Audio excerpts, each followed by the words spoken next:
Penalties beslissen Venray Cup. Wielerssucces Britt en Mike Teunissen. Het is vandaag 18 augustus, dit is het PLMA-journaal. Aan de vooravond van de voetbalcompetitie wordt traditioneel de Venray Cup gehouden. Dit keer was het de eer aan SV IJsselstein om dit toernooi te organiseren. Als eerste wist Oostrum zich te plaatsen voor de toernooifinale. In druilerige omstandigheden kwam in de andere pool verrassend het Blitterswijkse BVV 27 bovendrijven als finalist. De 20 minuten durende finale kende ondanks één bijna niet te missen kans aan Blitterswijkse zijde en andere goede mogelijkheden geen winnaar. Uiteindelijk moest er een strafschoppenserie aan te pas komen om de winnaar van de Venray Cup aan te wijzen. Nadat aan beide kanten de eerste 3 strafschoppen feilloos in het net verdwenen, spatte de vierde van het Blitterswijkse elftal van Jens Arts uiteen op de lat. De Oostrumse schutters bleven vervolgens koel en wisten ook hun laatste 2 penalties raak te schieten en mochten zo de cup in ontvangst nemen. De beide coaches toonden zich na het toernooi tevreden. Voor het verliezend team was het ondanks alles een goede prestatie. Ja, zeker voor een klein dorpje van BVV, want die willen al de kar gaan halen. Maar we moeten er even nog mee wachten. De paarden waren nog niet in dingen gezet, in de teugels. Ik vond dat onze eerste wedstrijden redelijk goed niveau was. Van goed niveau waren, maar helaas de finale was wat minder inderdaad. Maar ja, dan moet je hem ook winnen en dan maar 4 penalties. Nou, prima. We zijn pas een week aan het trainen.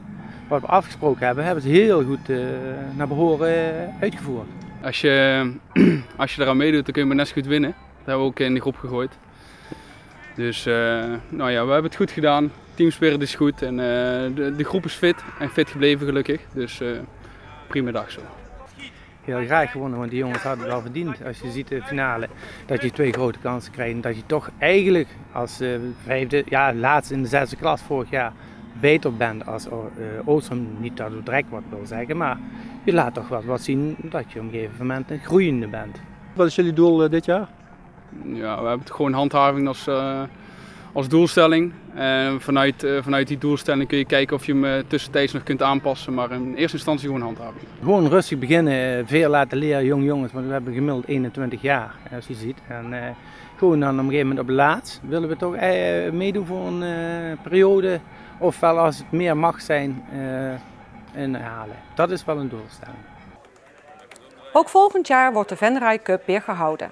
Het is wel te hopen dat het dan beter weer is. Wielrennen. Dat is de sport die in Huize Teunissen in IJsselstein de klok slaat. Afgelopen zaterdag won de 21-jarige Brit voor de eerste keer in de damescategorie na jaren van flinke tegenslag. In 2012 ben ik 2 keer hard gevallen.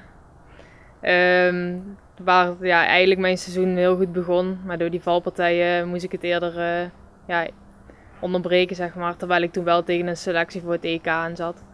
Toen heb ik 2013 nodig gehad om over die angst van het vallen heen te komen. Toen in 2014 ging het weer wel beter, maar toen raakte ik oververmoeid door de combinatie school, stage, trainen. Ja, en nu is het 2015 en mag ik toch wel 3 podiumplekken meenemen. Ja, 3 podiumplekken, dus toch de bekende naam in het circuit. Ja, vooral die Yamaha-race was wel mooi, want er reden gewoon de toppers. Iris Slappenel reed daar, Vera Kudo er, Jolien Doren, de Belgische kampioen, reed daar. En dan word ik mooi derde, dus dat is leuk om met hen op het podium te staan. Eerder die week won broer Mike al de proloog in de Tour de l'Ain, werd tweede in Londen en vlak voor het weekend werd bekend dat hij de ronde van Spanje mag gaan rijden voor Lotto Jumbo tussen grote namen als Froome, Quintana en Nibali. We hadden met de ploeg wel al besproken en goed, nou is het dan definitief, zeg maar, dus echt een verrassing niet, maar wel mooi natuurlijk. We doen alle grote mannen mee, ja, dat maakt het wel extra speciaal. Dat maakt het ook extra zwaar, dus het gaat ook wel hard omhoog en daarom wordt het ook vooral wel spannend op het gebied van uitrijden, maar in principe is het wel een mooie wedstrijd, een mooie drie weekse koers en hoe het gaat daar kunnen we alleen maar naar gissen, maar ik heb er wel heel veel zin in ieder geval. Over de vorm hebben de wielrenners niet te klagen. Eerste profoverwinning is eindelijk een feit, dus in dat opzicht dat is een beetje het doel geweest aan het begin van het jaar. Dat ik tenminste de wedstrijd kon winnen. Nou, dat is gelukt, dus in dat opzicht is denk ik wel de vorm inderdaad goed. En daarom kan ik ook wel met vertrouwen naar de Vuelta toe. Alleen, ja goed, ik ben geen echte klimmer. En met zoveel goede ploegen en zoveel goede renners aan de start en zo'n zwaar rittenschema wordt het wel heel lastig. Maar ja, dat wordt een ontdekkingsreis en we zien wel hoe die gaat eindigen. Dus ik hoop dat ik deze winter nog stappen kan zetten, dat ik volgend jaar ook nog een mooi seizoen kan rijden. We hebben nog 1 wedstrijd van het camperklassement, dus ik hoop die korte rijden dat ik daar nog op het podium kan komen in het eindklassement. En ja, we hebben nog finale weekend van de clubcompetitie, daar hoop ik ook nog 2 mooie uitslagen te rijden. De Vuelta start komend weekend voor Mike en Brit fietst op 5 september haar laatste race in het Kempenklassement. Tot zover dit PLMA-journaal. Deze uitzending wordt herhaald tot en met morgenavond 6 uur. Aanstaande vrijdag is er om 7 uur weer een nieuw journaal.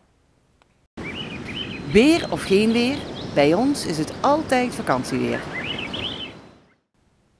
Komende nacht is het helder en droog. De temperatuur zakt naar 8 graden. Ook morgen overdag blijft het droog met af en toe een stapelwolkje en wordt het zo'n 24 graden. Donderdag en vrijdag loopt de temperatuur weer op tot 26 en 27 graden. Een hele fijne avond en graag tot vrijdag.